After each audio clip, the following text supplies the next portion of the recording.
sikap hidup seseorang dibentuk oleh keyakinan yang dimilikinya. Sebagai muslim, keyakinan kita berpatri pada dua kalimat syahadat. Asyhadu an la ilaha illallah wa asyhadu anna Muhammadar Rasulullah. Kalimat ini membentuk perilaku kehidupan. Itulah ikrar yang kita ucapkan. Artinya, pada saat kita berkata asyhadu an la ilaha illallah, saya bersaksi tidak ada Tuhan selain Allah, kita sudah melaksanakan sebuah ikrar. Kalau saya yakin tidak ada Tuhan selain Allah, itu berarti saya tidak akan pernah takut kecuali hanya kepada Allah. Saya tidak akan pernah menggantungkan hidup kecuali hanya kepada Allah. Saya tidak akan melarikan persoalan kecuali hanya kepada Allah. Saya tidak akan minta tolong kecuali hanya kepada Allah. Saya tidak akan minta rezeki kecuali hanya kepada Allah. Berurat dan berakar itu di dalam hati, membentuk kepribadian dan mewarnai seluruh langkah kehidupan kita.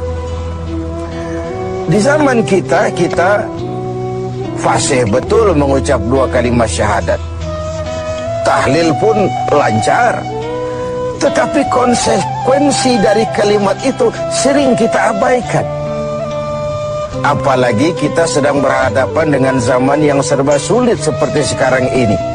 Ekonomi yang belum pulih, lapangan kerja susah, pengangguran banyak, biaya hidup tinggi. Orang mudah mengalami proses pergeseran nilai. Sholatnya masih menghadap Allah, tapi kepengen dagangan laris menghadap dukun. Dicampurlah itu, iyyaka na'budu wa dukun nasta'in. Ini kan sudah gaya hidup yang sinkrit. Nah, puasa melahirkan keikhlasan. Kenapa? Karena ibadah ini seperti kita pernah bicarakan tanpa sugesti. Mungkin kalau kita sholat masih berharap dilihat orang. Kita membayar zakat, kita bersedekah masih berharap dilihat orang. Tapi dengan puasa hanya kita dan Allah saja. Ini harusnya melahirkan gaya hidup keikhlasan. Bahwa kalau kita sudah berbuat, yang penting kita dan Allah saja. Mau dipuji orang atau tidak, mau didengar orang atau tidak, mau dilihat orang atau tidak, yang penting saya sebagai pelaksana sebuah ibadah dan Allah sebagai tempat tujuan kenapa ibadah ini saya laksanakan. Karena itu, pada jumpa kita sore ini, kita akan bicara tentang ikhlas dalam menghadapi kehidupan ini. Sebab bukan saja hanya sholat kita harus ikhlas, puasa harus ikhlas, zakat harus ikhlas. Menjalani hidup ini pun kita harus dengan penuh keikhlasan. Kita tahu bahwa apa saja kalau sudah mulai kita gantungkan kepada yang selain Allah, bersiaplah untuk kecewa. Apa saja kalau sudah mulai kita gantungkan kepada yang selain Allah, bersiaplah untuk kecewa. Nah, ikhlas tentu bukan hal yang mudah dilaksanakan, walaupun sangat mudah untuk diucapkan. Tetapi inilah yang diperintahkan Allah kepada kita. Kalian wa ma umiru illa liya'budullaha mukhlisin. Kalian tidak diperintahkan kecuali hanya menjadi penyembah Allah yang penuh keikhlasan. Penyembah Allah yang berangkat dari semangat keikhlasan. Saya ingin mengungkap apa yang pernah disampaikan oleh Imam Al-Ghazali tentang keikhlasan ini. Beliau menyatakan, An-nas kulluhum mauta illa al-alimun wal-alimuna niyamun illa al-amilun wal-amiluna mughtarruna illa al-mukhlisun. Manusia, kata Al-Ghazali, pada dasarnya mati kecuali orang yang berilmu. Orang yang berilmu walaupun dia hidup, tidur kecuali yang mengamalkan ilmunya. Dan orang yang mengamalkan ilmunya, banyak yang tertipu, kecuali yang ikhlas di dalam mengamalkannya. Begitulah dalam kehidupan ini, manusia pada dasarnya mati kecuali orang yang berilmu. Tidak banyak yang bisa dilakukan tanpa ilmu. Ilmulah yang membuat manusia itu hidup, bergerak, berbuat, berkembang, tumbuh menjadi lebih maju. Ilmu dalam sebuah ungkapan lama membuat hidup jadi mudah. Seni membuat hidup jadi indah. Dan agama membuat hidup jadi terarah. Dengan ilmu hidup jadi mudah. Apa yang hari ini terjadi di benua lain, hari ini juga kita tahu dari kamar kita. Dari kamar kita bahkan kita bisa ngobrol ke luar negeri. Itu kemudahan yang terjadi karena faktor ilmu. Dahulu tahun 50-an, orang kita kalau pergi haji ke Mekah 6 bulan. Kita sudah lupa dia baru pulang 6 bulan. Yang ada cuma kapal laut, sementara Mekah Madinah unta. Sekarang orang berhaji cukup 1 bulan. Kemajuan ilmu yang menciptakan Boeing memotong waktu 5 bulan. Ruang dan waktu sudah bukan masalah. Manusia mati kecuali yang berilmu.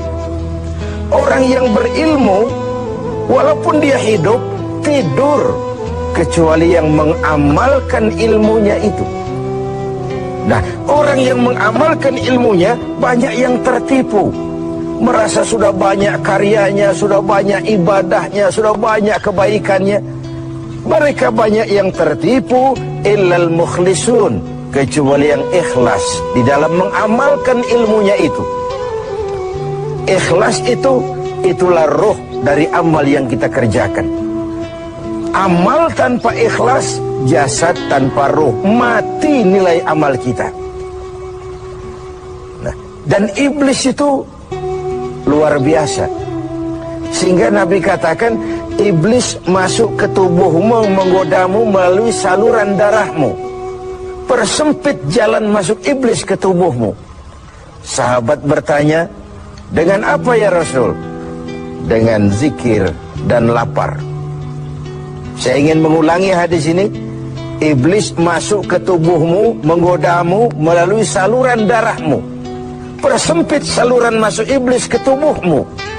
Dengan apa ya Rasul? Dengan zikir dan dengan lapar. Jadi ketika kita melaksanakan ibadah puasa ini, kita mempersempit ruang gerak iblis. Itu makna bahwa kalau datang Ramadan, diikat setan dan iblis itu. Siapa yang mengikat? Ya kita sendiri. Dengan apa? Dengan ibadah puasa. Kita ikat dia, tidak berkutik, memperturutkan hawa nafsu sebagai kendaraan utama si iblis tadi. Jadi kembali kepada soalnya, keikhlasan itulah nilai dari amal kita. Nah, iblis datang kepada setiap orang dengan bendera yang tidak sama. Iblis datang kepada orang kaya dengan bawa bendera bakhil. Iblis datang kepada penguasa dengan membawa bendera kezaliman. Iblis datang kepada para kiai dengan membawa bendera hasud, iri hati, dengki. Iblis datang kepada orang kaya dengan membawa bendera pelit, bin bakhil alias kikir. Strateginya berbeda, bergantung kepada yang didatanginya. Nah, kalau itu tidak terkena, ditanamkannya lah perasaan bangga. Amalmu sudah banyak, kebaikanmu sudah banyak. Dihilangkanlah keikhlasan kita. Karena itu hadirin dan pemirsa, saya ingin menyampaikan sebuah potret tentang ikhlas ini. Dulu ada cerita, kiai punya santri 2 orang. Satu namanya si Ali, satu namanya si Umar. Satu hari si Ali pergi ke kebun, nyabut singkong. Singkong tercabut, Ali melihat, ini singkong bagus sekali. Kalau dihadiahkan kepada Pak Kiai, senang hati beliau. Tabarukan, cari berkah. Berangkat ke rumah Kiai bawa singkong. Sampai di rumah Kiai, Assalamualaikum Pak Kiai. Waalaikumsalam. Ada apa? Dari kebun Pak Kiai, saya jabut singkong, bagus sekali. Saya ingat sama Kiai, doakan saya Kiai. Oh, bawa masuk ke dapur. Ali masuk ke dapur taruh singkong. Kiai bilang sama istrinya, Bu, Ali ini jauh-jauh datang kemari, hadiahkan kita singkong ini. Pulang kita kasih apa dia? Kata istrinya, Kiai, Bang, ada seekor kambing di belakang, hadiah pengusaha temporary sama kita.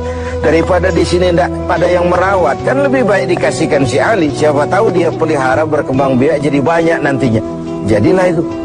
Ali permisi mau pulang, kata Kiai, Li, saya hadiahkan kau seekor kambing. Peliharalah, mudah-mudahan membawa berkah. Terima kasih Pak Yai. Pulanglah Ali dengan kambing seekor ini. Di jalan pulang ketemu temannya si Umar. Dari mana kau, Li? Dari rumah Kiai Mar. Itu kambing dikasih sama Kiai. Kenapa kamu dikasih kambing? Enggak tahu, saya datang cuman bawa singkong ke rumah Kiai, pulang dikasih kambing. Si Umar nih otak dagangnya jalan. Kalau Ali saja bawa singkong dikasih kambing, bagaimana kalau saya bawa duren? Jadi mampirlah si Umar ke pasar beli duren 3 buah, dibawalah ke rumah Kiai. Kiai, assalamualaikum. Ada apa, Mar? Duren Kiai, ikhlas karena Allah, ikhlas. Kiai, silakan. Oh, bawa masuk ke dapur, Mar. Umar taruh singkong taruh duren di dapur. Kiai bilang lagi sama istrinya, Bu, Umar ini datang bawa duren lebih banyak dari yang dibawa si Ali. Kita kasih apa dia pulang? Kata istrinya Kiai, Abang nih kambing seekor pun sudah dikasih Ali, Bang. Sudah nggak ada apa-apa lagi di rumah. Gitu ya? Iya. Jadi macam mana? Kata istrinya Kiai, begini sajalah, Bang. Ali tadi kan datang bawa singkong. Lalu Umar nih daripada pulang tangan kosong, sudah singkong Ali saja kasihin si Umar. Begitu. Iyalah. Ya jadilah. Umar permisi mau pamit pulang, kata Kiai, Mar, ada singkong, kamu bawa pulanglah, saya hadiahkan sama kamu, rebus, mudah-mudahan bawa berkah buat kamu. Pulanglah si Ali bawa singkong nih kan.